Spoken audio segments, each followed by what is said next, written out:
You want answers? I think I'm entitled. You want answers? I want the truth! You can't Hurts handle the to truth. pass, throws, pick. Horrible pass. Oh my God.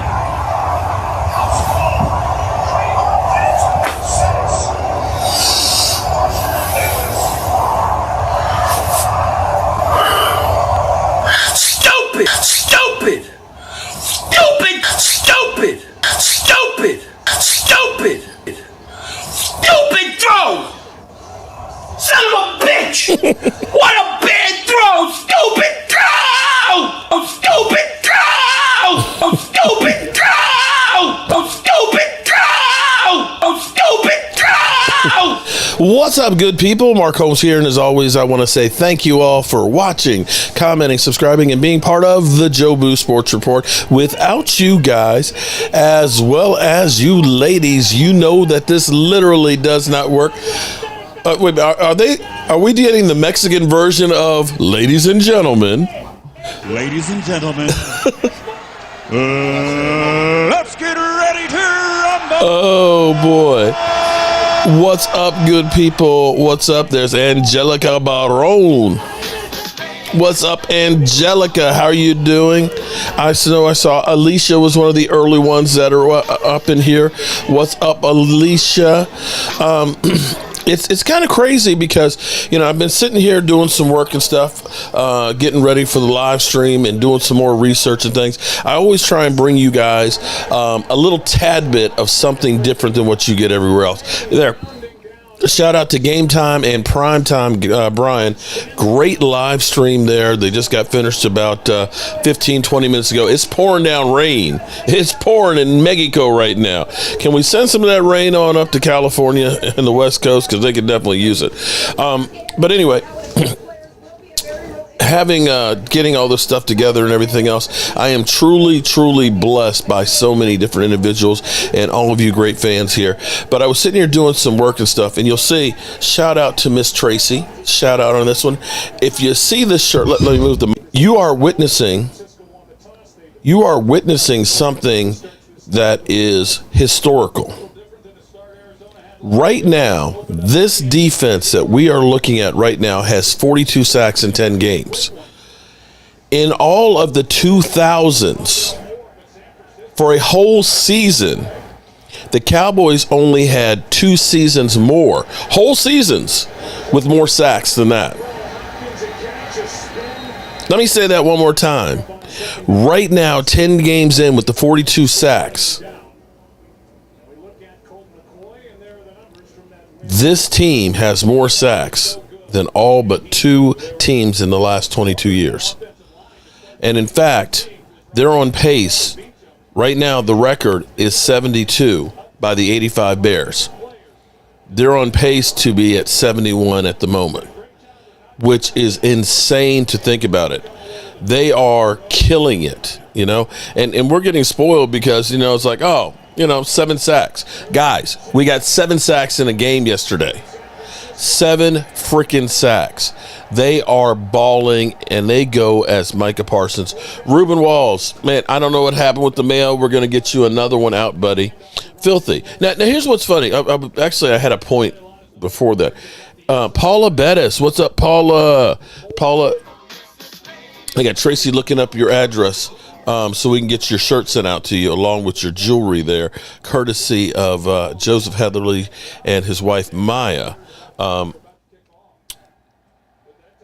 funny thing is, about 45 minutes before the live stream kicked off, it was like 3 Eagle trolls that are in there bloviating about how good they are and how they're 9-1 and leading the division and this, that. It's like, really? Really? Are you trying to convince me or yourselves that you guys are great? I can't understand it. Help me, Rhonda. Oh, my goodness. Rhonda, I was doing something today. Oh, this would have been good, but unfortunately the YouTube police got me.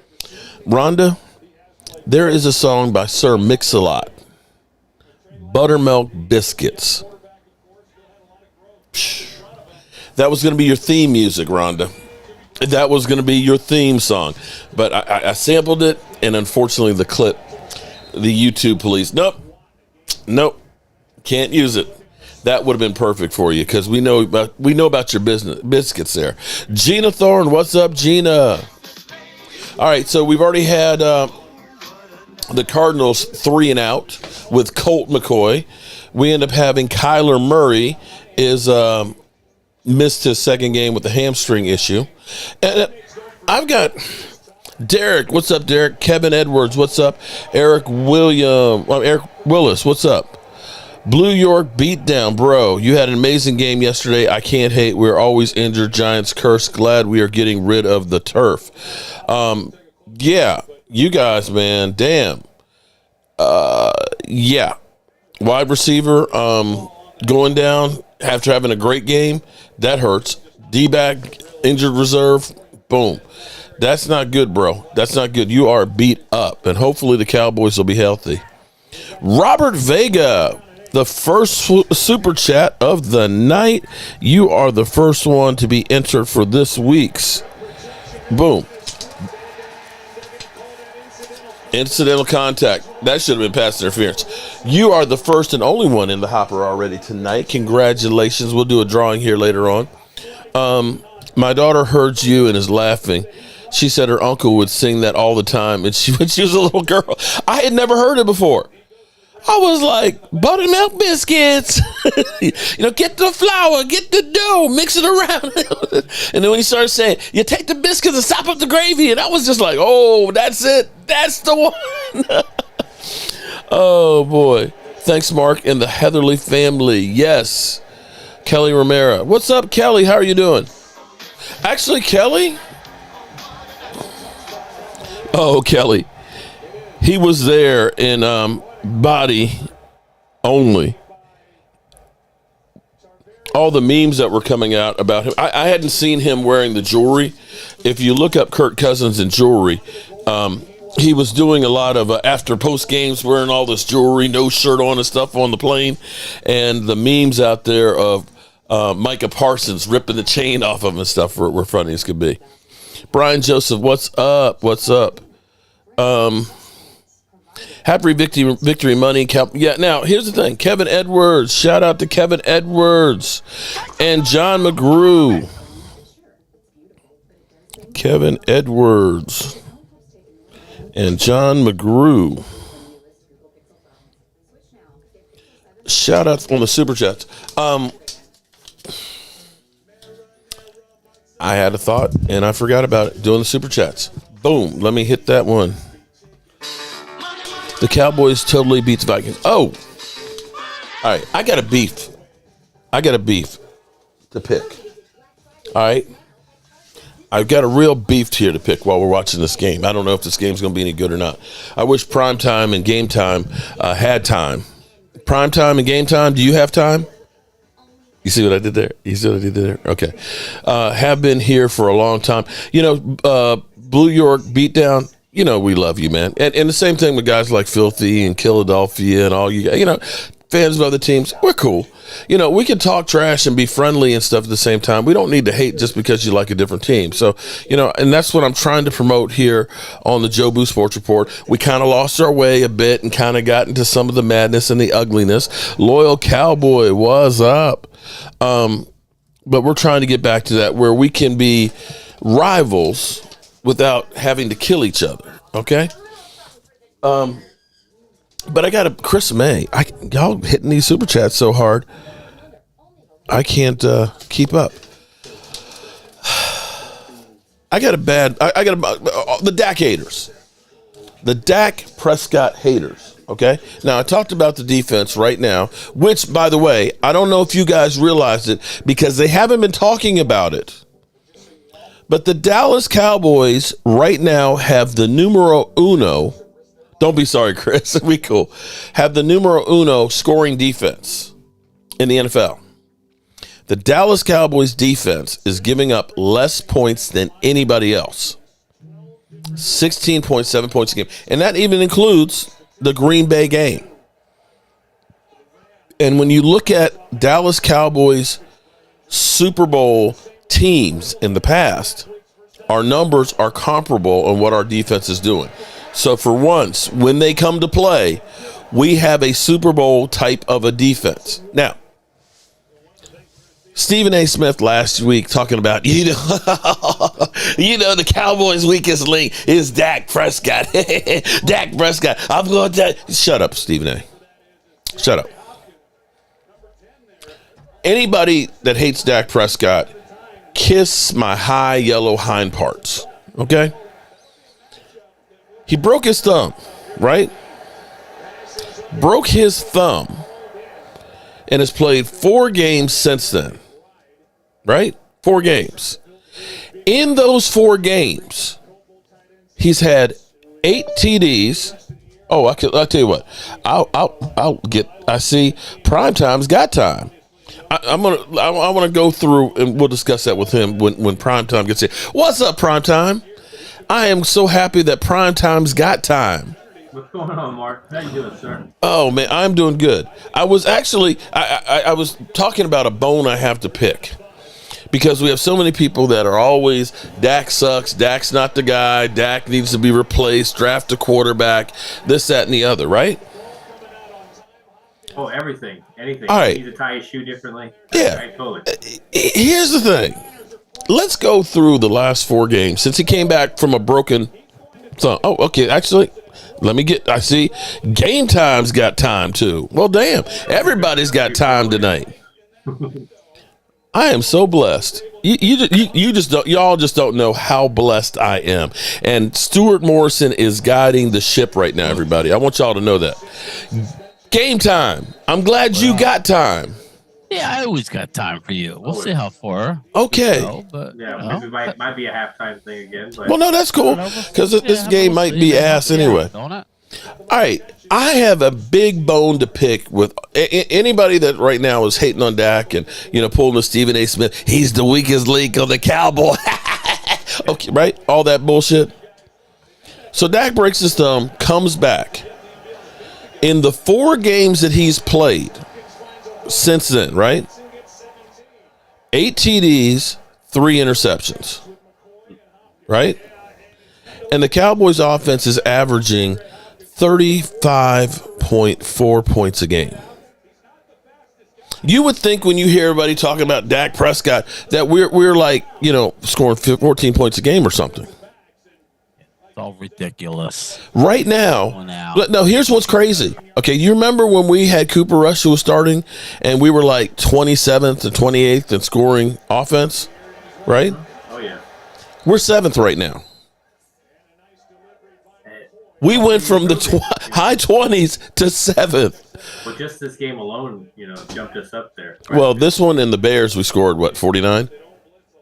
I also look at this the third down conversions and how this, it was a complimentary football game yesterday, and so it's just, oh man, it's hard to pick out. A lot of the negatives that did happen were beyond what the Dallas Cowboys were doing. Mm-hmm. Coaching, the fact, not in the sense that coaching was really good, but officiating in the sense of kicking a 60-yard field goal before the half. That was crazy. Twice. This sideline pull thing, not getting the buzzer in on time. And just CBS, I said it in our broadcast, but CBS, breaking away. That was the.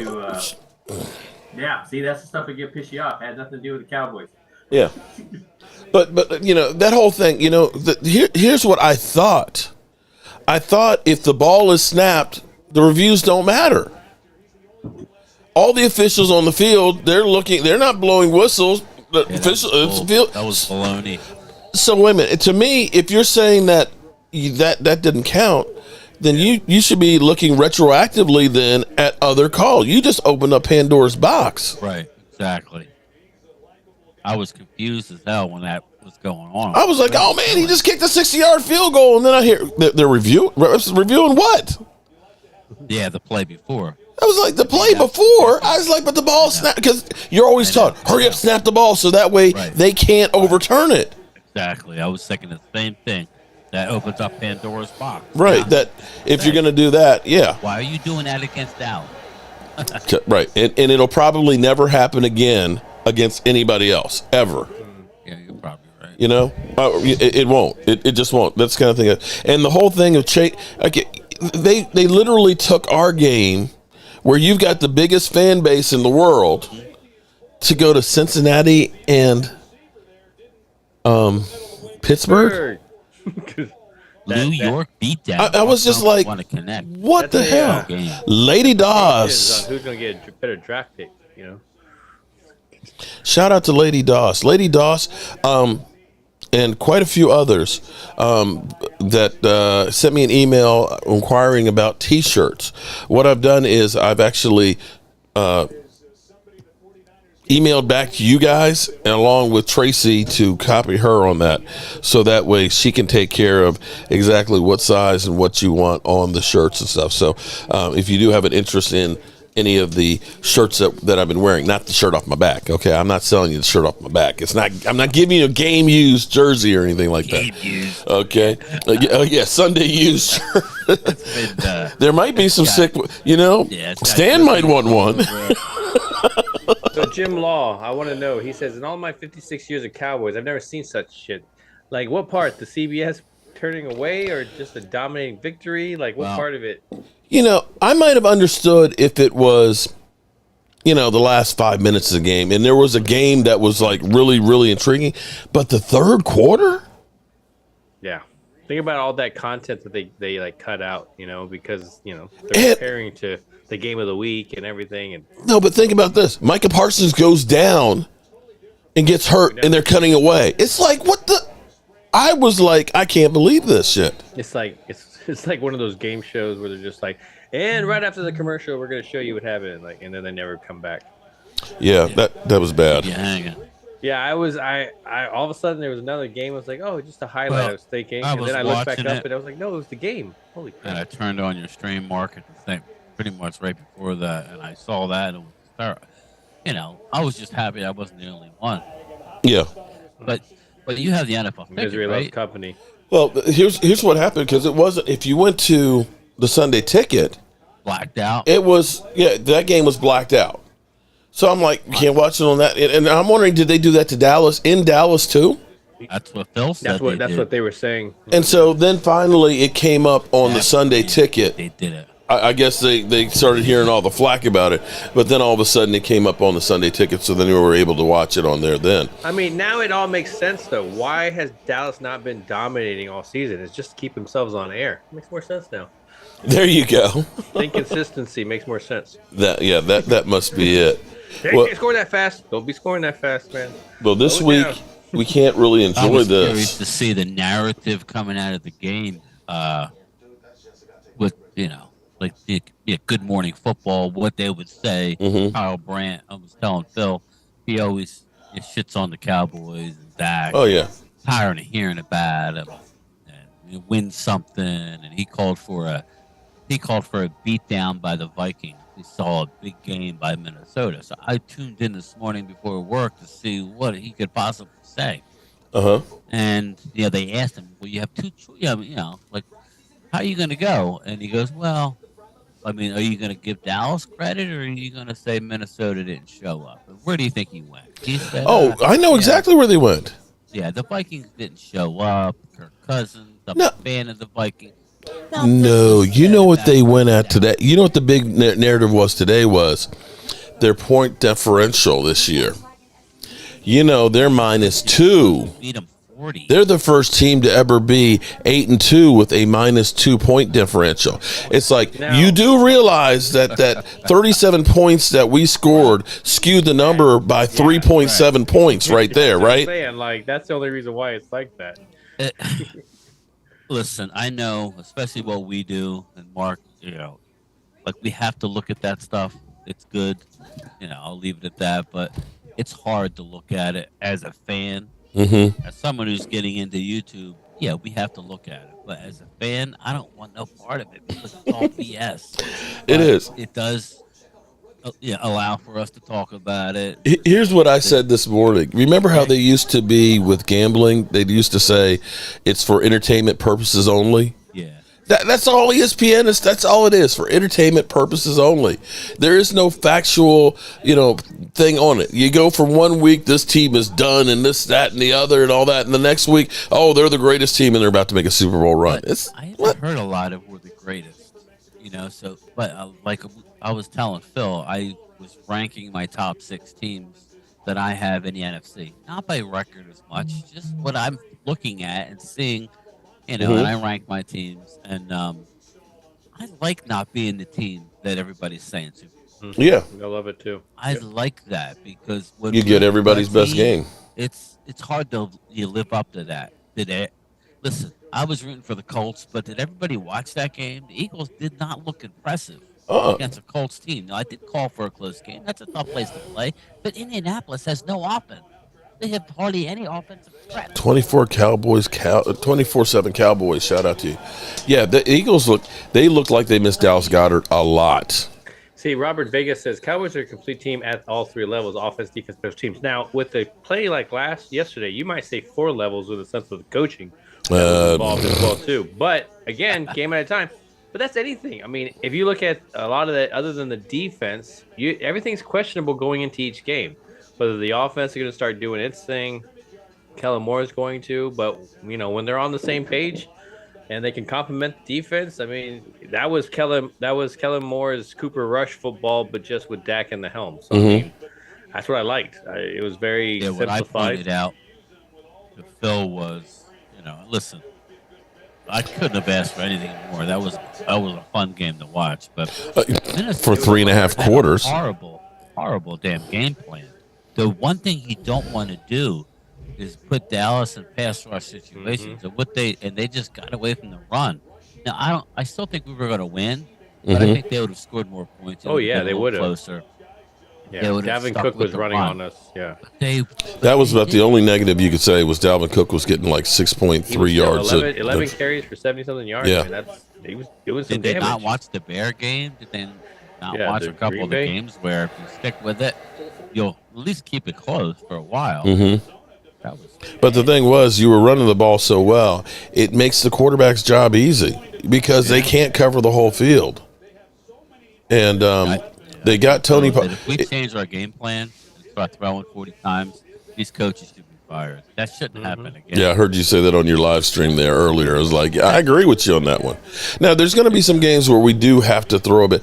But the thing is what you want to use is you want to use some of that kind of like the San Francisco 49ers used to use back in the day with Roger Craig, where they use the passing game as like elongated handoffs. Get Tony Pollard the ball in space where he can make moves, and he's, if he's got a couple of steps on you, you put him against he can, it's a wrap. Exactly, and that's where you say, okay, the swing pass out to Tony Pollard, okay. But it's when you're doing the long developing plays that are, we're going deep, every damn time. You're setting yourself up because the longer the offensive line has to block, the more the chances are you're going to get a holding call. Yeah, I mean, putting Tony out of the backfield, and I was bringing this up on our broadcast, is that the nice thing about that is that how do you counter it as a defense? You can't put your linebacker on him. So obviously you're thinking about possibly putting a corner on him. Yeah. Right? And so but a corner's not exactly a good tackler. Yeah, exactly. So once you get the running game and you kind of adapt to that, you can counter that as well too. So it causes more, problems for the defense, having that weapon and showing that you can whip that out at any point. It's just, everybody's been calling for this. So I think they're finally, I think they're just finally finding it a perfect ratio for these two touching the ball. Now, whether whoever starts the game or you put them both back there to both start the game, just to get the credit, whatever. But I just like the ratio, the situational football that they're using them in. And I don't know if that's McCarthy more getting involved, some of this play calling, but I liked it. I really did like how they complemented each other. Yeah, but you know what? The thing with Kellen Moore is sometimes you think the light bulbs come on and we got it. And then the next week or the next series, you're like, what are you doing? Yeah, I know. There's nothing like seeing we're doing great. Then all of a sudden we just decide we're throwing. Yeah. I don't care what is going on. We're going to throw. Great play by San Francisco getting the ball there on like the 2-yard line. Stop down there. That was beautiful. Throw, and then punt. Throw. I mean, that's so frustrating. That was the one negative I told Phil. That was the one negative I told Phil about the game. He was asking me what negatives. I'm like, I don't have any. But after thinking about it, it was early in the game when Parsons got the strip sack, and we ended up with a field goal. Mm-hmm. I didn't like, how that ended. Yeah, we need to get touchdowns in that situation when we get the ball inside the 30-yard line. Crying out, Yeah. and that was, you know, I just feel like every once in a while they just gonna throw and just not. Mike Gage, shout out to you being a member for 17 months. And I Love Weed is back. I Love Weed. I know you've got some Giant fans that are family that are in town. How's that going? There's going to be some war. Yes, and definitely, Robert, we cannot forget about Brett Maher's 120-yard field goal. Man. I'll be Money Maher, just in general, just the kick and the field goals, the extra points, yeah, I can remember that being a problem, just our extra points, not being able to score those. Last year, obviously, we needed every single point that we could get. Mm-hmm.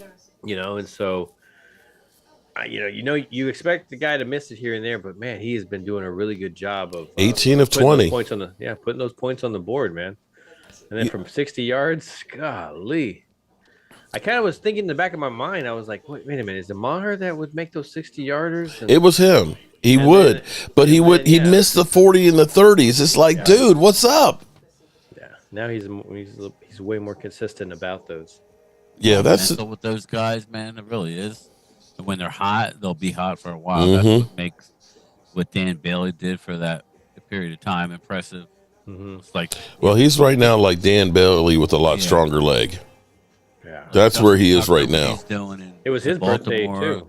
Yes, today is his birthday. Yeah, happy birthday. Yeah, that was definitely a happy birthday to him. But yesterday was mine, and I was like, I was loving the game. There wasn't that stress, So usually you have some point in the game where you're like handshakes at halftime, and I didn't get to see all the substitutions. I really heard about it. That just confirms what we've been talking about, Mark. Yeah, the offensive line, and everybody's getting all up in arms. It's a good thing. The depth that we have on our line, we haven't had in forever. Well, Jason Peters played 20 snaps yesterday at left tackle. Right. And they moved Tyler Smith down to guard, and the offensive line did not skip a beat. Dak Prescott was clean all day. They opened up holes for everybody. And so you got to think, if Tyron Smith is anywhere close to being where he's healthy, he's going to be the starter. I don't know if they'll keep Jason Peters for the rest of the season or not. the backup, man. Yeah. Well, somebody will have to go off of practice squad or something. But right now, you start saying if we get Tyron Smith back with Tyler Smith at left guard, watch out. By running the ball? Running the football. We'll be able to run the hell out of the football. We'll be able to walk the football down. Yeah, that could be almost like the Great Wall of Dallas again. And that's where you start saying, okay, I can see us getting better as the season goes on and peaking. I don't know if you guys realize this or not. Shit's about to hit the fan in the NFC East. Because you got the Giants play us. They play Washington, and Philadelphia in the next 4 games. Really? Yeah. So I don't know that I've ever seen that before, that they literally have 4 division games in the next 4 weeks. I think the Giants go on a skid. I think Washington continues to play well. And I think Washington ends up overtaking the Giants. I just see the Giants on the downward turn. That just goes to show you how long of a season it is, man. Mm-hmm. Yeah. That's just what I see.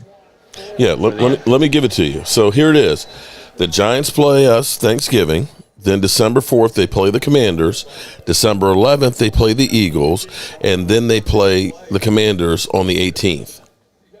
Yeah, the season's going to get so long, they're going to have a championship in the middle to determine the home field advantage. I mean, so, this is the circular firing squad right here, right now, that's going to really kind of determine, can the Giants help us out and beat the Eagles?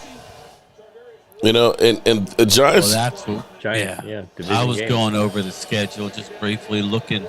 My Christmas wish was to have that game against Philly before the first place. It would have been had the Colts not missed that field goal. I know. Yeah, I know. And but when I was looking at the schedule, listen, I'm not trying to get ahead of it, but that's what we could do. We're not playing the game. We can get a little ahead. I have us winning the next three. But I would say the next realistic possibility of Eagles losing is at the Giants. So all we need them to do is lose one. As long as we don't have any hiccups.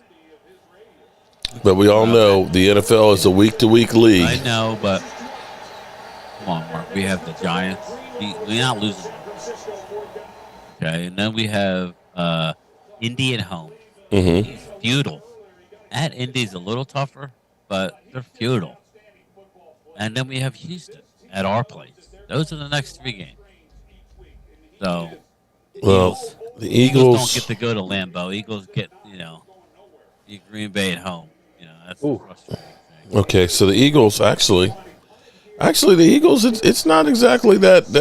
This is actually harder than you think. Now the Packers, okay, they're Jekyll and Hyde. They beat us, but they might be playing for their playoff lives.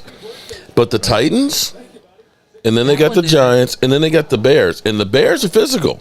The Bears, I told him, I think the Bears could be an issue for them, especially in Chicago. That's not that easy there. The Titans are playing better. Okay. And I tell you what, if they play like they did against the Colts, because here's what you got to look at.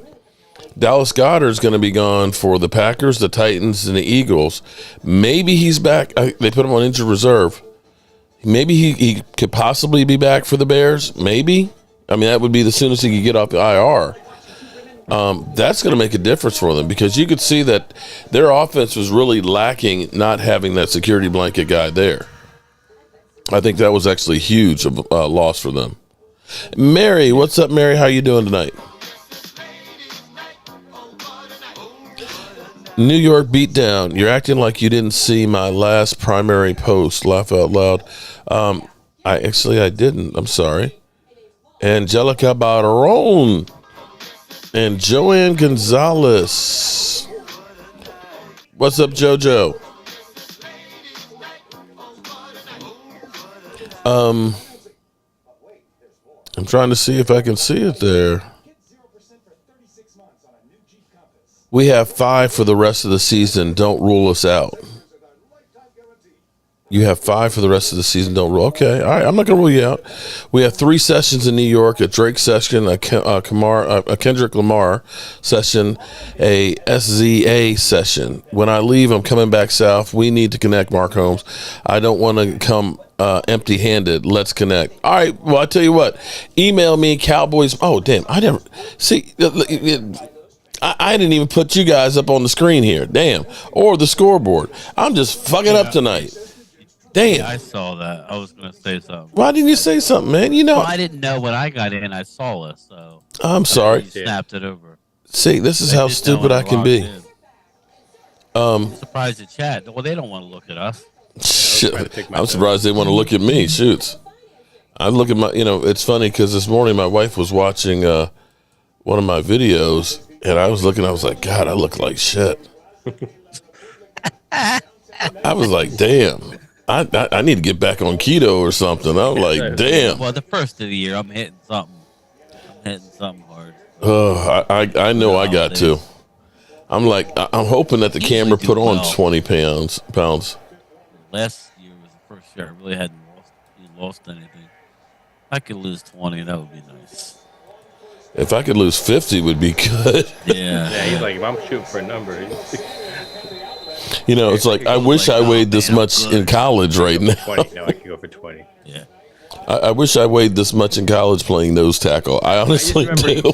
I just remember each time as I leveled up, I was like, well, I could get back to the level that I was at. Well, it's funny because when they look at when you punch your numbers in, they think I should weigh 150 pounds. Oh, shit. Yeah, they say I should weigh like 180. Like, yeah, and it's like skeletal. If I think I got married, I was $150, $155, and that was 25 years ago. That poor guy's not getting any food in the relationship. I back in college when I was trying to become a decathlete, okay? I was like 100. Comes into Catholic. The problem was is that Break it James, in. I know. I broke 3 pole vaulting poles, and they were just like, forget it. We don't have it in the budget for your fat ass to keep breaking these things. But I was like 198 pounds, and they were like, we need to get you to 190, and I was literally starving myself. I was running cross country course in like the 3.1 mile course in 19 minutes. You know, I was like, and still couldn't get to 190, and they say I should be 180 now. It's like, get out of here, dude. Crazy. There's no way. David Wiley, what's up, David? I hope the wife is feeling better today. What's up, David? Was David over this? No, he did not make it over. Yeah, he was there last. We had the Juicy Lucy sub, which had the cheese inside of the burgers, which was a pain in the ass to do, but they were good. It was good. I don't know what to do because I realized that. Normally, Juicy Lucy's easy. Is that what you're saying? Yeah, except when you got to make like 20 of them. You know, I realized that I haven't been cooking chicken wings on Thanksgivings, and the Cowboys have been losing. Oh shit! Yeah, you need to make. I mean, it's like I've cooked every. You know, I got turkey, I got ham, and all that. So we haven't won in what, 5 years? Oh, wow. I think I better cook some chicken wings this year, and I'm thinking about getting the big sub and just like putting the sub downstairs. I can't eat anything off it. I mean, it's just going to be me basically watching the game. That So, sucks. well, Mike they'll go to his mother's house. Huh? Yeah, but I'll be eating some leftovers. I'll be eating some Look, leftovers. Mike's like, don't worry, I'll be back. So, On your plate. Back after the game. yeah. What was that? Oh yeah, I'll be up. I'll be up real early. Thanksgiving morning. I'll put the turkey in about smoking a turkey. Probably about 4:30. You know. Smoke it for about 8.5 hours. Hard knocks this year. All right, that sounds good. I got a 20-pound turkey I got to cook myself. What's he You better smoking? win. Y'all on hard knocks. Yeah, I'm smoking a turkey weed. And I tell you, man, I've done it the last. Oh yeah. I've had that turkey jerky. I've never had that turkey Debo weed. Samuel. Yeah, it's weird. I put it in the brine for 24 hours prior to.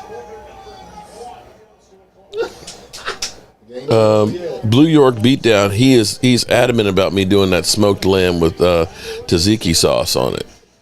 That does sound tasty. Well, he's from New York. He's Blue York Beatdown. Chris, man, what's up? Everybody having a great Thanksgiving. Yeah, and if you're traveling, because I know like Brother Ross is traveling right now. He's got a long drive and stuff. Be careful out there. Take your time. Yeah. Arrive alive and everything else. You know.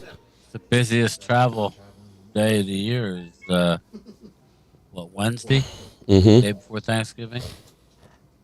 Shout out to Brother Joseph Heatherly. See, Joseph's in the chat and stuff. Keep your thoughts and prayers for Joseph as well as for his mother. His mother has ALS, and she's not doing real good. Just, let him know what you're thinking about him and things. Yeah, especially this time of year. Sorry to hear that, Joseph. I Love Weed says, I'm deep frying a turkey this year, first time ever. Okay, make sure it's not frozen.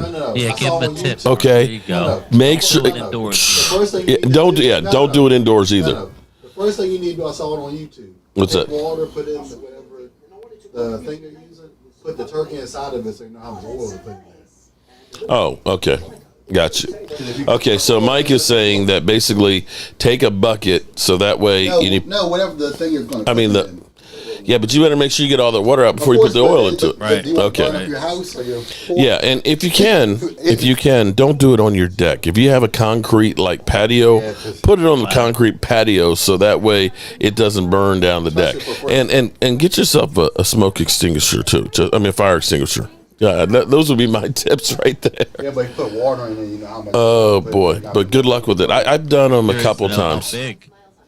Peanut oil? He's asking if he should use peanut Yeah, peanut oil is always what everybody uses. Joseph says, thank you, everyone. She is ready to see Jesus, and I'm happy, and is happy and not in pain.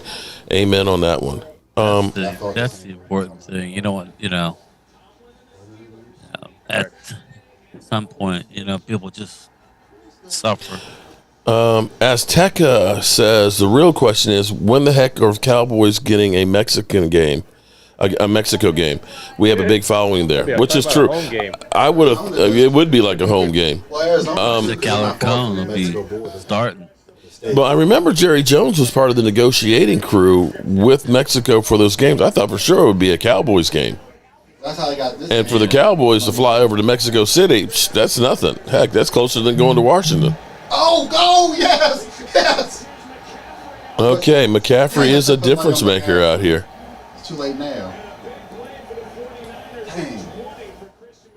So, are you guys doing a show on Wednesday night Yeah. for the game? Yes. So I was going to ask you Before. Go ahead. early predictions for the game. Pain. Pain. Prediction? Pain. You want to talk about predictions? Predictions? Okay. I'm feeling good about it. I'm feeling good going into the game, and I think I would have felt still pretty good, just because we match up very well against New York, and that's putting the other two games because you got to balance them out. One game you played very poorly, where you kind of played down to the competition, and the other one you really played up to what competition's record says they are. I don't know what the team is, but. I mean, and you dominated, so you got to have to kind of balance that. So, The question is, are we as good as we looked yesterday? I think to me that says that's where we could be if everything's working. So it kind of shows like you. Yeah, go ahead, Phil. No, I was just what happens if you put the pedal to the metal compared to where does you normally drive? You drive in the middle. Yeah, I Kinda think like that Minnesota's game plan was horrendous against a team who loves getting after the quarterback. But that being said, we were rolling in all phases. That's why I said if we get away from running the ball, then our coaches should be fired. You see what it could be. We have to run the ball, establish, and I think that's only going to get better. When Tyron gets in. That's the one thing everybody's not talking about, which is why I was upset at Good Morning Football. Daniil, Yes! Hunter, Daniil Hunter, and the guy they got, Smith, the guy that they got from Green Bay, they were on a roll going into that game. Like the defense in general was on a roll.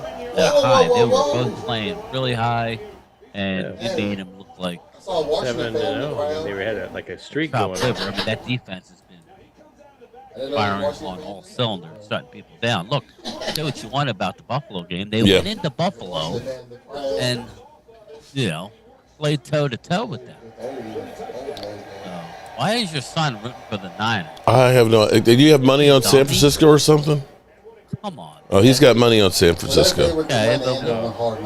You don't want to see some, Kyle Murray. like the refs are going to screw us if we got to see them play.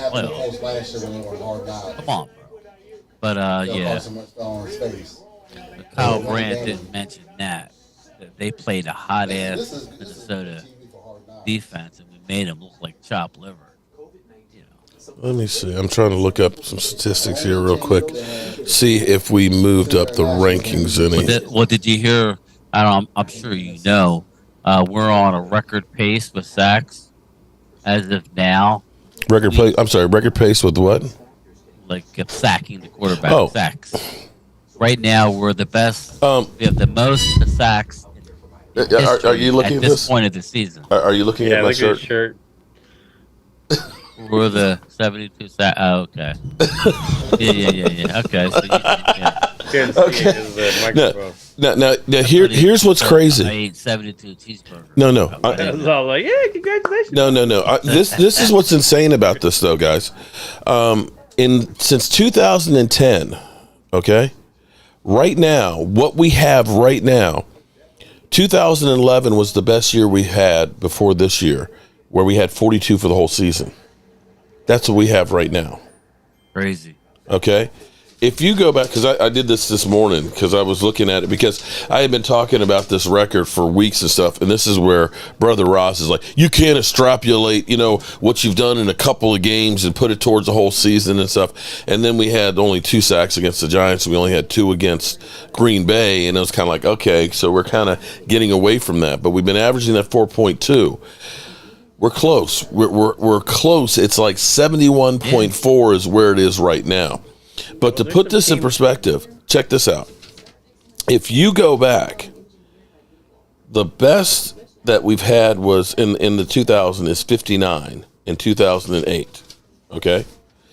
If you go back all time for the Cowboys, it's 62 in 85.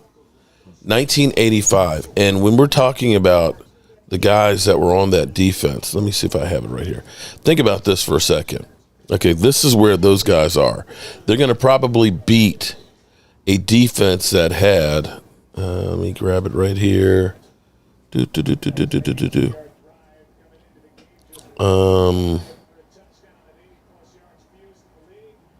not going to say, like, to add on to that, I think at some point this season, with some of this competition that you do have, you could see one game where you hit a double-digit mark. Yeah, I mean that's really rare. Well, but wait a minute, just check this out. We're talking about Jim Jeffcoat, Bill Bates, Ed Too Tall Jones, Randy White, Emerson Walls, Eugene Lockhart, Mike Hegman, Dexter Clinkscale, Michael Downs, Dennis Thurman, John Dutton. I mean, Victor Scott. You're talking about, Mike Renfro. Oh no, that's wide receivers.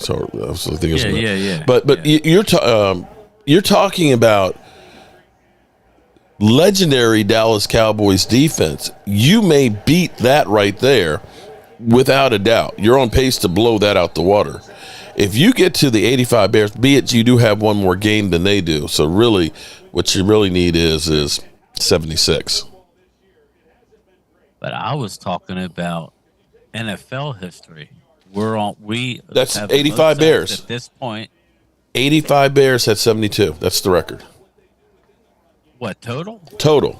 85 Bears had 72. I saw the stat that the Jacksonville Jaguars have the record. Nope. With sacks. That's what I found out today. That's what they were talking about on ESPN. They called them Sacksonville. Maybe it's sacks in a season. I don't know, but that's what they were saying. And they made it to the championship. Nope. Maybe Chicago Bears. Maybe we're the. Let me go to StatMuse because I've been looking at this thing for quite a while. What is the Jacksonville? We've got. Unless we were number 2, you know what I mean. Not since Jacksonville. Maybe that's probably what it is because you've got 85 Bears. Here, and I'll put this over here on the screen. 85 Bears had 72. Okay. Uh-oh, my computer's freezing up again. There we go. Vikings had 71 in 89. The 87 Bears had 70. The Giants had 68 in 85. The Raiders had 67. The Saints in 2000 had 66. We're in here someplace with 60. Yeah, there we go. In 85, we had 62. Now, I'll look up Jacksonville. That's what I'm looking up. That's when they went to the championship game.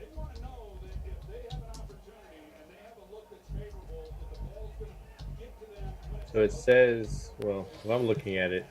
They had 57 and 99. They had their most sacks in a season. So the Bears did it 72 and 84, and then the Vikings did 71 and 89. Right. The Bears repeat 87 actually did 70. Yeah. So. The Jaguars in 99 had 57, and then in 2017 they had 55. It was the Sacksonville year. Maybe not since them. I don't know. Yeah, so, right. We're probably ahead. Yeah, I mean, even 55 is a hell of a lot. But that's the Saints 2000. So we gonna was catch the Bears or what? we are right now 0.6 behind it. We're averaging 4.2, which We play an extra game, so we'll get it. right. Well, that's with the extra game. So technically, if you really want to be correct about it, you should actually get 76 to be equal because you got that extra game. Right. But if you get over 60, psh, dudes, and you got 8 games to go, Yeah. and we're at 42. And just look at the next 3 weeks. Yeah, Look at we the don't next 2 face a weeks. lot of great quarterbacks going down. Well, you figure the Giants at home, the Colts at home, and the Texans at home. We played in Jacksonville still. Yeah. Then we got the 3 divisional games left. Yeah, you could have some hay there with the Colts, the Texans, and the Jags. That would be cool, if they could get that. But here's the thing. Another one of these things you didn't hear people talking about either. The Cowboys are number 1 in scoring defense right now. Scoring defense? 16.7. I know they said the Eagles lead the league in turnovers. What's that number? I mean, how many turnovers do they have compared to what we have? Just curious. We haven't gotten a lot of turnovers early on in the season, but we haven't given up a lot of. No, we haven't. The Eagles are plus 12 right now. We are here. See, and again, these are all statistics that are ones that you look at and say things that you need.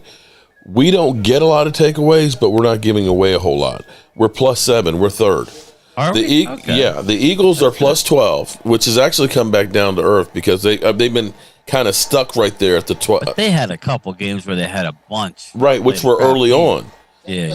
Okay, so stop running. The play's dead. You've got the Ravens at plus 9, and then it's us in Minnesota at plus 7. So yeah, that's one of the. Well, that shows you how good Minnesota's defense is playing. And that the offense isn't turning over the ball. Right. So, yeah. I mean, I don't think. Has Zeke had a fumble this year, Tony? I don't want to say, but no, he hasn't. We have had, giving it away, we've had 7 interceptions and only 2 fumbles on the whole season. That's pretty damn good. Yes, it is. Surprisingly, the Eagles only have 3 interceptions. That's outstanding with Jalen Hurts. But the one thing I'll say about and the 6 Eagles fumbles. is they're going to be tough just because their offensive line, when they're healthy, I think is the best offensive line in the league as of now. That Hurts does not get touched. Mm-hmm. He does not get touched. Now, I saw that yesterday with us, so I think we can get better. But if there's any injuries to their left tackle, who does get banged up a lot, that could be serious. I think Kelsick, I think he's injured a bit.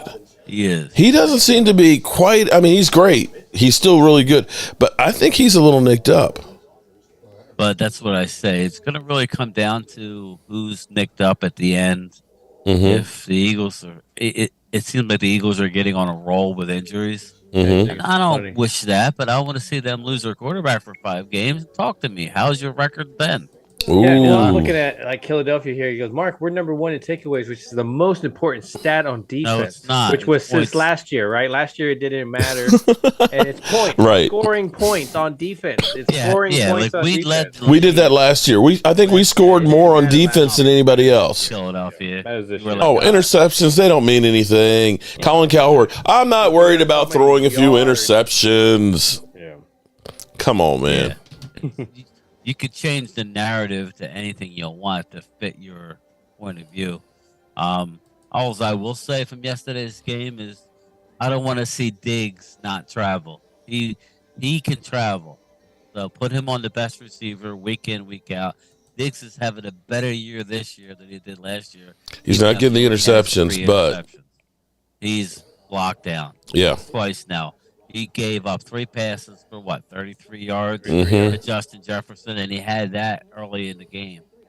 So, and he traveled all over the field with him. So I don't want to hear that he can't travel. So very exciting what's going on there. So Yeah. and boss man, first play he has a flag. Mm-hmm. That dude's Well, there's a sketchy. difference between turnovers and takeaways. You guys are getting turnovers, or are you getting takeaways? You know. Well, So, truth I mean, now, you have to give them credit because, see, again, this is one of those stats. I think their defense. The I think they turnover get a really good differential. roster. It's They- just who are your leaders, you know, and are you in depth?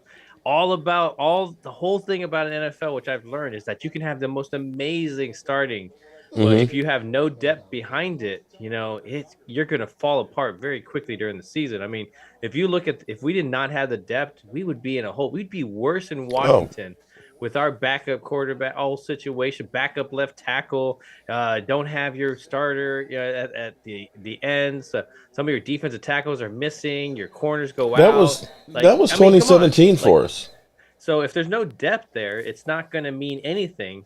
I mean, and that's what's happening right now. I mean, as much as we can rip on it, like Jordan Davis is a beast when he's in those situational spots, but him being out, I mean, you guys didn't have him the year before, but yet you're missing the hell out of him. I mean, I don't understand that, you know. And so, you know, you got to replace Cox, and this guy getting hurt in the first year. That's got to be so concerning because that reminds me of our offensive line guys like Walesko and Josh Ball, where these are good pieces and it could be potential, but if they Down can't the stay road. healthy, they can't stay healthy. What the hell does that mean? Potential means shit, you know. Yeah. So, Well, that was our team in 2017 because you remember when Tyron Smith went out, we had Claiborne get the 8 sacks, or excuse me, they get 8 sacks. Claiborne had 6, and we also lost Sean Lee, and we went from on the ground giving up like 83 yards to giving up like 180 yards on the ground, and just those two guys, and of course losing Zeke, we didn't have another back that was anywhere near it, and the team just kind of fluttered along. Philadelphia is like defense giving you the ball back. What is that more important, or am I wrong? Well, yes, you're right. We were saying that last year. You were the one that was arguing against it. We're not talking against you. Yeah. That is obviously an important stat. I'm not saying. Remember when they were basically saying that Diggs was trash because the only thing he does is get interceptions? But that means shit. Okay, come on. But if I had to pick a stat, just like my one pet peeve from yesterday, we got a turnover, then got a field goal. Yeah, we don't turn to 7. Yeah, so I agree. We do. I'd say points against are more important. You can win the turnover battle every game. If I'm keeping Now, you what to we saying 7 about field Kelce? goals or What we less, saying Here's the about- thing, though. what we saying- Schultz had gotten 2 hands on the ball. It had been a touchdown. What you say about Kelsey? yeah. He's got a I touchdown. know. I didn't say anything about it. Well, even on the other Nicked up. side I didn't say he was nicked up. with the tight end on their. No, I'm talking Travis Kelce. I'm talking about the Eagles center. Bunk beds. They got a great line. I think they have a very good line. She says she has our number. Whoever said the Eagles fans made sense. They don't. Touchdown. They don't know football. That was then, Alan Williams. Cowboys D ranked second this beatdown. Probably number 1 again. Again, let me double check because I swore I looked it up. That scoring defense, the Dallas Cowboys at 16.7. I think Baltimore is second. Well, I mean, it makes sense. I mean, if they're getting turnovers, I mean, your quarterback's throwing 155 yards in a game. Like, What's you the know, you're Eagles' rushing points on playing. against? So that's what I'm saying. Like, turnovers matter because it's keeping you there, keeping you in the lead. It's keeping you into the game. It matters. So it's just that, do you have an offense that can put up points? You like that? Take Okay. advantage of it. All right. So, Is it? numero uno, the Dallas Cowboys at 16.7. Now, and that's even with the last 3 weeks, we've actually averaged 21 because of the Green Bay game. New England is 16.9 at number 2. Denver, 17.1 at number 3. Buffalo, which what had been the number 1 has been fading, is at 17.4. Tampa Bay at 18, San Francisco at 18.1, followed by in the 7th spot, the Eagles, 18.3. So I'm going to say, Still got good defense. Is it? But I mean, Let's go through their schedule. they just need an offense that can put up more than 18 points, do they? Exactly. That's a good point. Look at their schedule. Yeah. They're not. They're You're not playing. crap team. What high power? Okay, the Lions. Great. The Lions are the highest powered team I'd say they played. But they gave up. And they gave up 35. Yeah. Right? I think. Yeah. They're really that yin Michael yang. Bradley, go Niners. No, let me pull up their schedule because right now, okay, look. You're in a hop. Oh, see, this is one of those ones that's going to piss them off. Okay, now they did do good against the Vikings. Well, actually, they gave up 7 points to the Vikings. We only gave up 3. Oh, come on. And they gave up a touchdown to them, but they gave up 35 to the Lions. Now the Lions are scoring points. They played the Commanders and they got 8. That was when they had Carson Wentz before they got eyebrows. Okay, they gave up 21 to the Jaguars. Are the Jaguars a powerhouse? No. They had the Cardinals that gave up 17, and right now the Cardinals got 3. They gave up 17 to Cooper Rush. They played the Steelers and gave up 13. They played the Texans that gave up 17. These aren't exactly teams that you look at and say they're great scoring teams. And they gave up 32 to the Commanders. Left hand up. Right? So I'm not going to say that they're frauds. I'm not going to say that they're frauds because they're winning games, but, so was Minnesota. My whole thing is, yes, you got to give them credit for the winning the games. You can, again, we keep saying these, and I want to give that respect. Michael Bradley. You win the games in front of you, but it's the testing, testing your team through adversity, being down by so much, being able to push back on a team that can actually score. So a scoring team that's scoring on you, then all of a sudden shutting it down. Not a team that's bad in the rankings or top draft from the past year. And you're trying to purposely get into your head that they've added things on their defense. Well, if their record doesn't show it, and you're coming back on those type of teams, then you're putting yourself in the scenario, but it's more of a practice. What happens when you're out there in the practice field? Well, okay, you're down by 14 and it's 2 minutes left. That's all you're playing, the scenario football with the practice squad, and you're not playing against a team that can also come back and score again. What happens when your nerve starts going because you feel like you can't keep scoring, and you got to stop them as well too. So all the adversity. So that's what I'm interested in. I can't say they're not going to be able to do it. I just haven't seen those situations where they've had to do that. Because yesterday they were going against a very bad team in a very bad situation. Yes, they came back, but what would have been happening if it was like what Brian was saying, was an offense that could actually score, and you were actually worrying about a threat? Matty Ice. Oh my! He looks so old right now. His ball. Oh my God! Like a duck throwing like rainbows. He reminds me of Ben Roethlisberger last year. He's lost it. Yeah. If Vikings and Eagles drop a game, the Cowboys can win the NFC. Well, yeah, that's true. That is true. Honestly, I'd rather anybody could win the NFC. I would rather win the division. I would.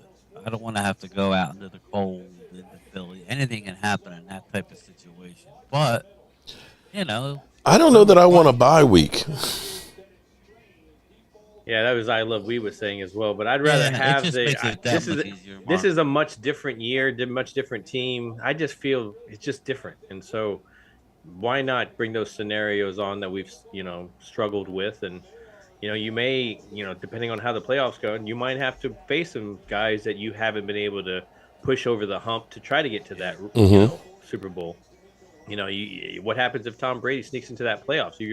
You haven't been able to, get past them. Oh, I think they're definitely going to be in there. It might be like the 90s where you have to finally get the adversity of San Francisco in front of you, that you have to, hey, they had to push past this part here. Against the 49ers this year. Now, yeah. Definitely. But, that is a tough matchup. But it's like San Francisco with the Rams. They match up. Even with the Rams were all powerful and nobody could stop them, they were still socking them in the mouth and defeating them. So, that team can sneak some wins out and then definitely go toe to toe. So big play there. Damn. Rumbling, bumbling, stumbling. But I agree with Michael Bradley. You always want a bye week. You want the 100% that you're moving on, not the possibility whether it's 5% or 20% that you're going to go home. You know, the crazy thing could be is we could end up with the second best record in the NFL and still be the 5th seed.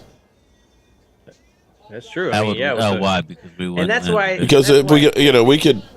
We're 7-3. I mean, we could be right behind Philadelphia in the division and be, There's so much 14-3, tradition. and they could be 15-2, and we're the number 5 seed. Yeah, there's so much tradition with the whole division concept that they can never steer away from it to be like, well, just the top whatever amount Yeah. of teams get into the playoffs, and then you're just basically making those other games pointless in divisions and stuff if you go and do that. So it's just like I can understand why you don't steer away from it, but oh man, you want your best teams in general in there? You do, and in some years you end up having one conference has got all the teams, and the other ones are weak. I mean, Because the other one's trading their talent to the other conference, so they don't have to face them. but the funny thing is we all thought that the power shift was all going to the AFC. I agree. It didn't happen. So. Well, I mean, if you look at a team like Buffalo, they really remind me of us kind of last year, where they were started out really, really hot, and now it's like, oh man, what's happened? Cardinals last year. Because Josh Allen, that elbow, Josh Allen's elbow is definitely a problem right now. Yeah, no, I agree. And that's made all the difference in the world. And the thing is they've got. It's not like they don't have players. I would take their receiving core over ours any day, and they're struggling right now. So the way it stands right now, Eagles would be the number 1 seed. The Vikings, of course, would be the number 2 seed. Seattle would be the 3rd seed. Buccaneers would be the 4th seed, and we'd be the 5th. So if the playoffs were to start today, the Buccaneers that are 5-5 would be playing us at home, which we're 7-3. And unfortunately, unless we win the division, we can't move up any higher than 5th. That's what I'm saying. That's a scenario. That's where you're gonna have to probably be on a path that what happens. I'm not just saying. I'm just throwing it out there. I'm not. What happens if Green Bay gets on a whole little kick, and then you're Tampa Bay, Green Bay. Well, yeah. I mean, but mathematically, how many games there are, how many games there's still left, and Chicago, you don't know what game. You've got Washington right now being Cardinal fans Vikings because all of a sudden go on a skid because of this game, and then you don't pull out of that. So it's just you never know. I could see the Giants dropping out of it and Washington getting into it. Yes. Yeah, that's a scenario that I think we could have 3 teams out of the NFC East in the playoff. We should have 3 teams out of the NFC East. I said that at the beginning. Did you? I did. Remember? Oh yeah. I keep bringing it up. I'm gonna check. Yeah. You Now, gotta check it, man. now here's the thing, though. Now we've got the Cardinals with Colt McCoy holding tight with San Francisco. If that holds, San Francisco would be 500. They'd be 5-5. I think Washington then becomes the 7th seed because they are 6-5.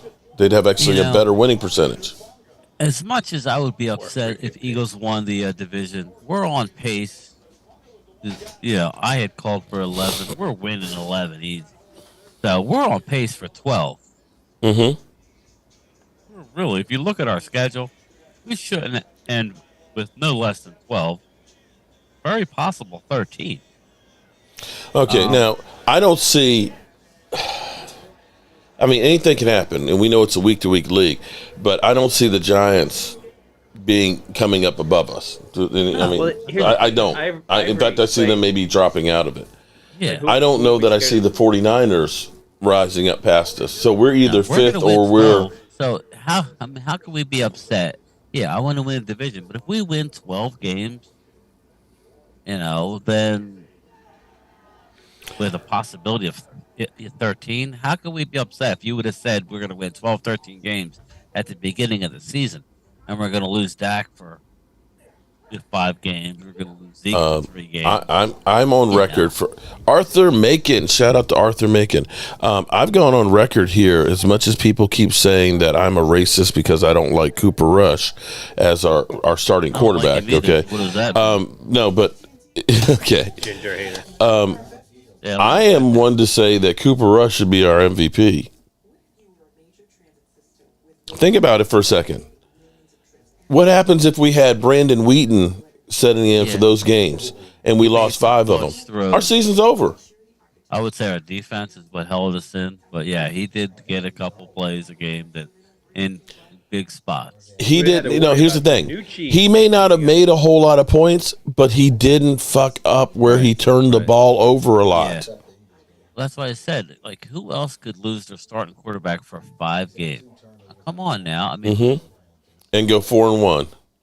Look at Jalen Hurts. Let's say he misses the next 5. Well, actually, hold on. There is one team that did. Oh my God! Don't do it. The Commanders. Eyebrows. My home team, my loyalty, uptown royalty. Okay. Actually, the Commanders did, and they've now got eyebrows. They've announced him as the starting quarterback for them. Carson Wentz has lost his job again. How would you like to be Carson? Although he's rich. He's like, I'm rich, bitch. Okay. But is loving the songs, he said. Yeah. Actually, you know, Heineke, it's not pretty. It's not pretty, but whatever it is, they believe in that guy. And belief matters. Yeah. Remember I told you at the beginning of the year, I like him as a backup, and he comes in and he can go on short little runs. Eyebrows. Catch up to him. Yep. But ultimately, he's not the guy. But he's an NFL backup, lower tiered starter. I like the guy. I think it actually says more about Carson Wentz than it does about Tyler Heineke. Yeah. That Carson Wentz is just not. He just doesn't have it. That's what it is. He does not have it where people believe in him and that he has the confidence. He has the tools. He has the arm and the physical abilities, but he just doesn't have it between the ears. See, Ivory's like, I'm asking y'all who y'all scared of in the playoff. I'm not scared of anybody in the playoffs. I mean, you name somebody. Again. It's like not scared of anybody, really, with, you know. You know, I don't care about the record as much as I want to be going into the playoffs with some momentum and healthy. I'm scared of the Cowboys. That's what I'm scared of. Right. I'm scared of Kellen Moore. I'm scared of Kellen Moore. Standing on themselves, not coming out flat. And Arthur Macon.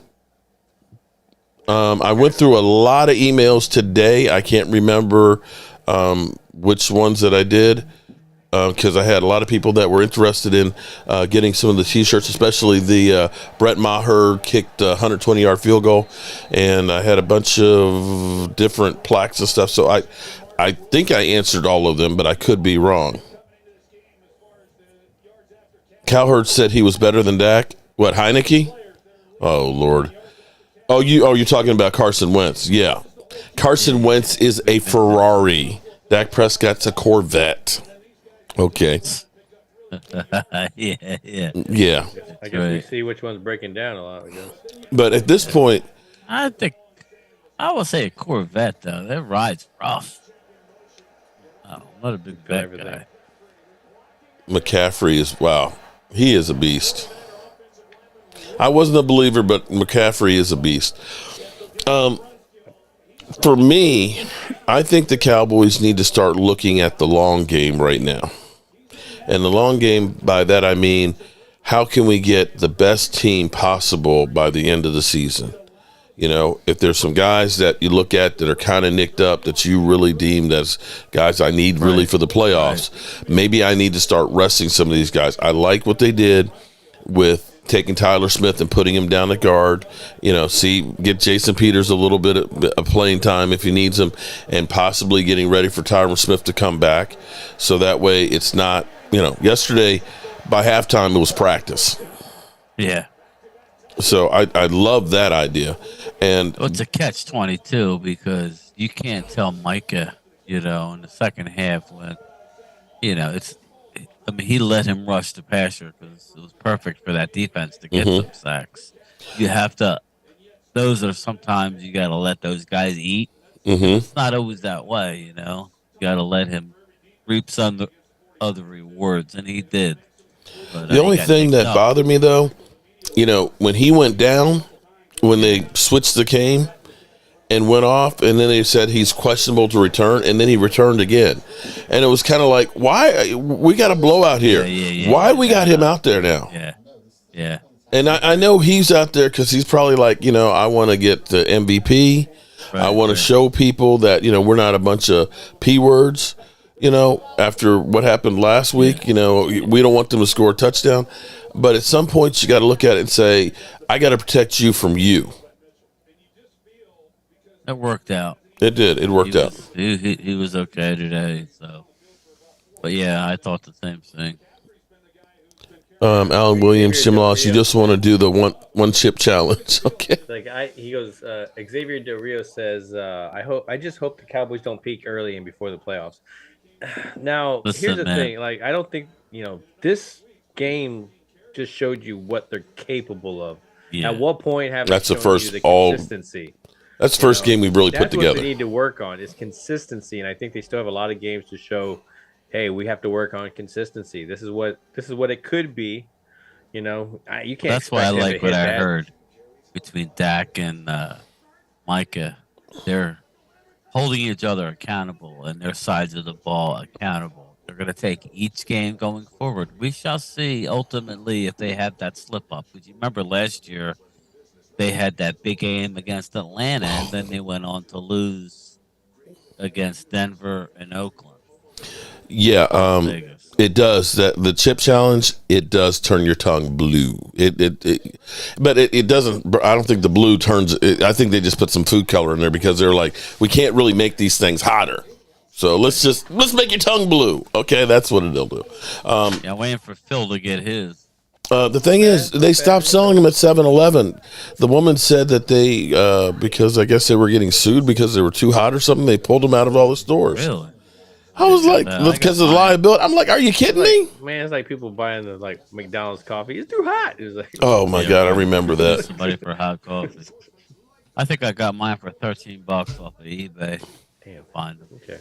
Oh. I still have 3 of them. I actually still have 4 from last year, so I've got stale hot chips, and they're just trust me. You're going to battle through 2 things. they're just as hot. I don't think they'll go bad with all the shit that's on them. I mean, they're just hot as hell. But Jim, did you do yours? Because I sent Jim one because he was like, "Can you send me one?"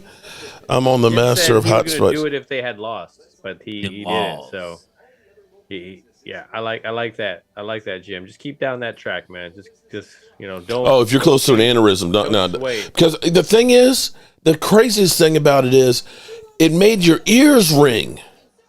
The shit was it was like I kept trying to pop my ears, but they wouldn't pop, and it's just man, annoying. About a half an hour. Okay, I'm gonna make sure I have like some vanilla ice cream. Yes, I too. Yes, I can't use the remote control. My thumb won't work. Here, okay, I'm gonna give the tips on this. Here, what you do: do not do it on an empty stomach because I did that the first time. I had some of the Pacquiao, just like hot chips, like the hot ones. I ate a bag of those. And then I did the chip challenge on an empty stomach. So when it was in there, you could feel it going. Probably. I could feel every inch of my intestines as it went through my body.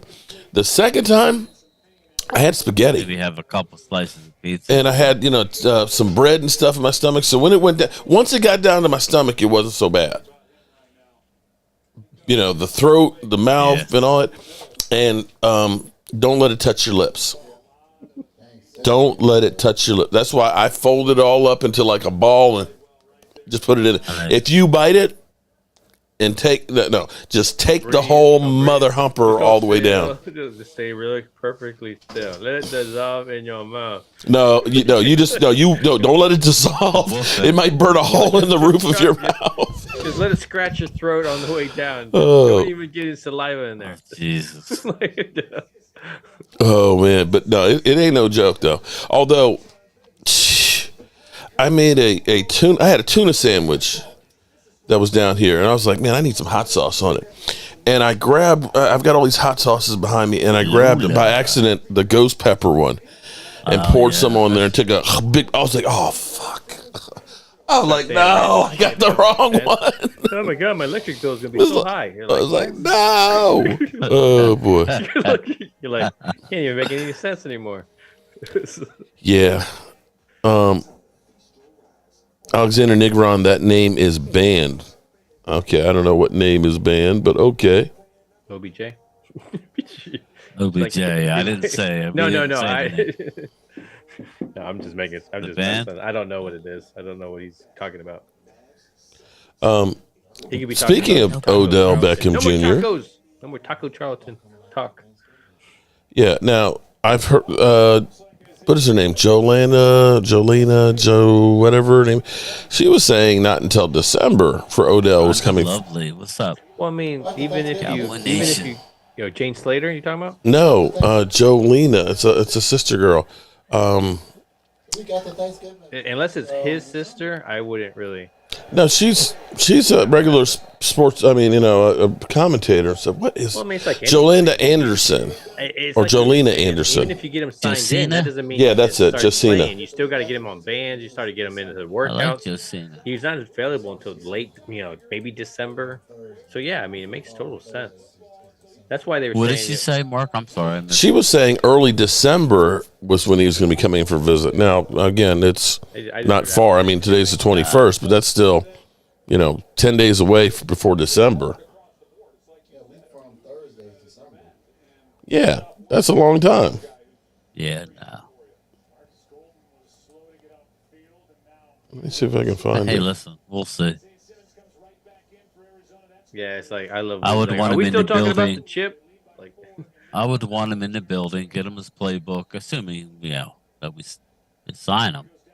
Yeah, get him in the books, get him in the meetings, have him do the walkthroughs, slowly integrate him into the offense. Kind of like what they're doing with Tyron Smith. Tyron Smith figure out is now his sitting jersey in. number. Let him get comfortable. Yeah, I keep seeing him with number 3. I guess we're Switch just him, cutting switch him, Anthony Brown. Nah, man, we have him a different number. He's going to have to be a 80. Maybe 80. Mm-hmm. 17, 80. I can't seem to find it. Man, there's some 83. digits. Okay, 1's gone. 2's gone. 3's gone. 4's gone. 5's gone. 6 is gone. 7's gone. You can have Aikman's number. You gonna wear 8? 9 9 is was Jalen, but 8 and 9 are available. That's it. There you go. Yeah, number 9. We got you ain't getting 12. 81. 81 is a good number. That's for Hoko. That's true. Yeah, they ain't Well, cut. They ain't. Well, I mean, even if I'm not thinking anybody being cut. I'm thinking more in the No, sense but they're of not somebody gonna get his relinquishing number. a number. No, Especially somebody that's not. I mean, if you're trying to get it and they're like, You got, like, give up your damn number. you got 16, 17, 19. Don't be 19. So They're I'd down at say- 6 here. Let's see. San Francisco, can they get a I'd touchdown? say 17. Mike Gross. 80. Turpin wears 9. That's right. You're right. Incomplete. Turpin wears 9. Oh, right. So I would say you got 16, 17, I mean, Lakers one of those researcher. weird 19, 80, 82. Then I doubt they're giving up 82. 83. Like 84 is the tight end. 85, 86, 87, 88, 89. Can he wear 0? That's Can he wear it. 0? That's what I was gonna say. 0. Yeah. Maybe if he wears All right, 0. so here, Agent 0. There you go. Now Here we go. continue to This is- hear of Odell Beckham Jr.'s interest in the Giants and also the Cowboys, two teams that very much would feel like home to Odell relative to his ties to Texas and obviously having played for the Giants before. So with regards to at least the Giants, or rather the Dallas Cowboys, one of the things that I can tell you is that the discussions that have been going around have that visit pegged for early December. so that's what she said earlier. That's what she said. Early December.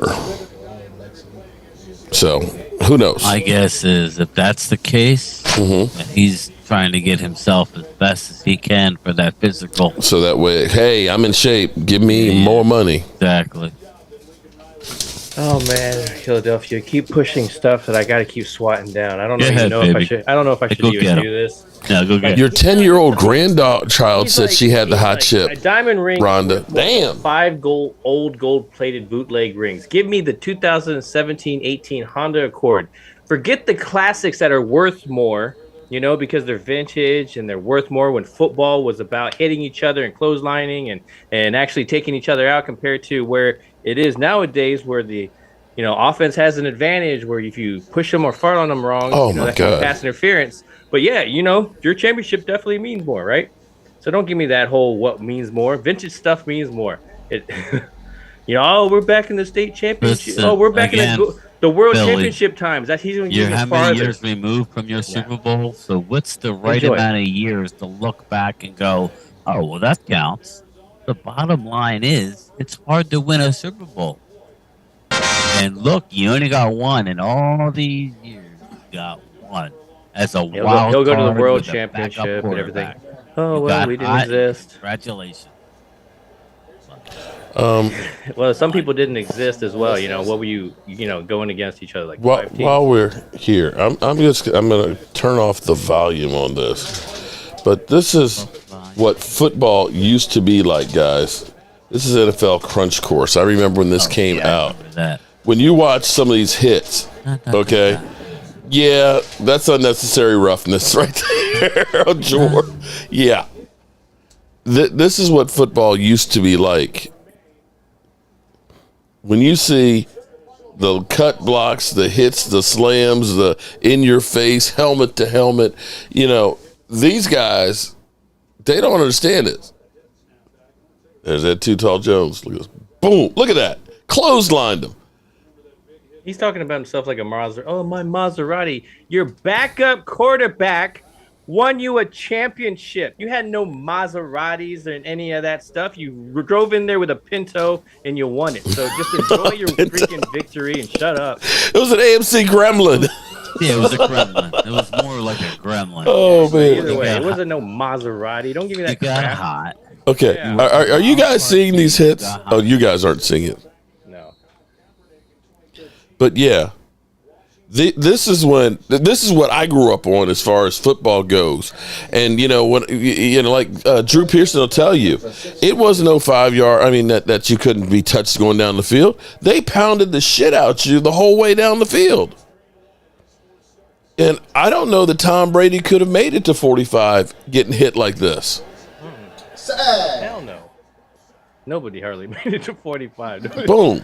Look at that. Nobody did. The best people in the NFL, Bo Jackson, all those guys, Look at all early. you got to love it when Theismann gets jacked up.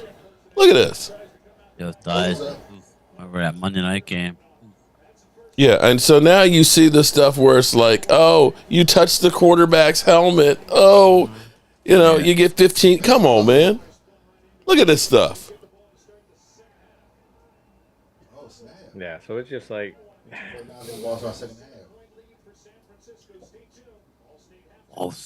Yeah, that's what it used to be like, guys. And Lawrence Taylor, whoa. And I have to say that Micah Parsons is the closest thing that we have seen to LT.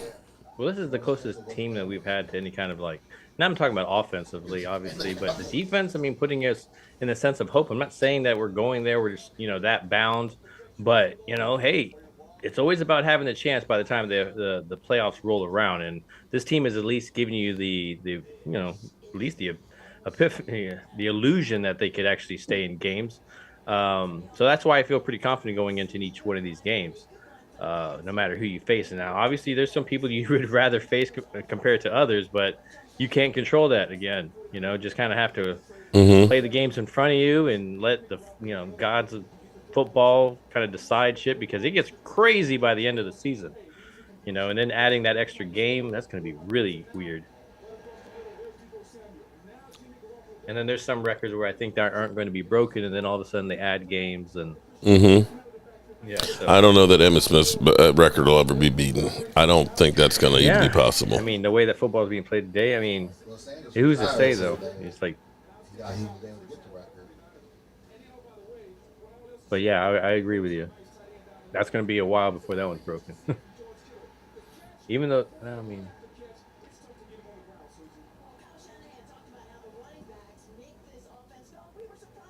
God, look at man, that was football, man. You look, and people don't realize, but back in the day, it used to not be your knee hitting the ground. It was when your forward progress stopped. So you could have actually been on the ground as long as you were going forward. You were still fair game. Yeah, that shit was ridiculous. Some of the stuff that they could do. The worst hit. Like, this is like, wow. Like, look up Chuck Vigneric's hit on Frank Gifford. They literally thought he was dead on the field, and this is one of those black and white clips that was just unbelievable. You see Frank Gifford running, and then all of a sudden he's vertical and on the ground and not moving. But that was back then. It was been like you would be suspended for the year. And what's the the Bengals linebacker that was always getting suspended? the linebacker. Bill Romanowski. No. Yeah. He would always dirty hit the dirty hits. He would have fit in perfect back in the 70s. Wouldn't have been called for shit. I'm talking about. Yeah, it's on the tip of my tongue. Not Greg Lloyd. But like I said, it was a different game. That's right. All right, so I'm going to take this up before I probably get copyrighted by the NFL. But if you, and unfortunately, it's not in high def. So I'm surprised Philadelphia's not in here saying, "Oh yeah, your ring's not in high def." What? Everybody's jumped over. Yep. Vontez perfect. That's it. Vontez perfect. Yeah. Do that little bit. No, he didn't play for us, Jim. No, but he was with Cincinnati for a while, and then where did he go after Cincinnati? Pollard, look at that highlight. That was a perfect throw, man. Eagles fans got that lonely ass trophy. That's why. Oh did you boy, see the Eagles coach. Yeah, that whole acting thing like is a fool. unnecessary. Oh, he is. Was that they played that they allowed Hurts to walk in the end zone? Dude, that was embarrassing. They opened it up, man. Like there was nobody there to kind of push. That's why even the blockers were. It was like the parting of the Red Sea. It's like, damn, y'all gonna go out like this. Fight DC. We are the Commanders. And you know what? What's the dude's name that did the game for the Eagles? I can't think of his name, but you would have thought that Hurts was on his way to Canton. He scored 17 points. Mm-hmm. And it was like, this is the making of an MVP. I mean, he was just, everything was over the top, It was like, well, hold up here. Oh my God, Philadelphia, dude, you have the rehearsal. He has this template of, okay, I'm going to talk about old championship till somebody brings something up, and then I'm going to say, oh, what about your things doesn't mean till 90s, and if somebody brings something up about old stuff, man. I'm going to go past that, go into the World Championships when there were 10 teams. Thing, dude. Go through the live, every single thing. It's the same routine over. Well, it goes back to what I said, Phil, that one year. It was back in 95, where everybody, their best part, it's always been that way. Yeah. They would really rather beat the Dallas Cowboys twice a year and not make the playoffs than actually make the playoffs. They get more joy out of it. I don't really understand it, but like I said, the game where Emmitt Smith ran the ball 4 times and Eagles stopped him. Mm-hmm. That was, oh my God, they stopped him again. Merrill Reese going nuts, and that was their Super Bowl. And later that year, we actually won the Super Bowl that very same year. So it's just hysterical to me. I lived it. You know what would make my day is if Green Bay beat the Eagles. That would make that would be hilarious. The way that they have trashed us, and it's like y'all know y'all lost to the Commanders, right? Right. You let Tyler Heineke score 32 points on you, right? We get our chance to play them again. Yes. We will see what happens then. Yeah, I mean, hopefully all the teams are at the same strength as they are right now. We didn't have our starting quarterback, and we were in the game with 5 minutes to go. We're down a field goal, and you guys went on that long drive and won by 10. What's funny is before the show Let's started, see what happened. oh, it was so funny. So one of the Eagle fans, and it's too far back to go to it, but they said, I love numbers 9-1 and 24-17. They think that was a big win over Cooper Rush, 24-17. Yeah. They are awesome against backup quarterbacks. They are the Dallas Cowboy backup quarterback killers. You own our backup. Congrats. Yeah. We will see. If we lose that game at home, then I can't say nothing. But if we win that game, now we got to now. Look at Richie MC. Only team that loses to the Packers is your Cowboys, Mark. Okay. All right, you play them. All right. You might also worry about the Bears, too, by the way. I was just going to say, you talked a lot of junk on the Bears. I want to see you against the Bears. I want to see you play that team. They're a physical team. We also didn't have our best offensive linemen. And they're going to Chicago. That place is going to be cold. Like, we won a Super Bowl with our backup. That's the only thing you got. You didn't, but you never won a Super Bowl with your right. starter. You get it? Thank you. You understand that stat? That only goes one way. You don't. None of your starters have ever won a Super Bowl.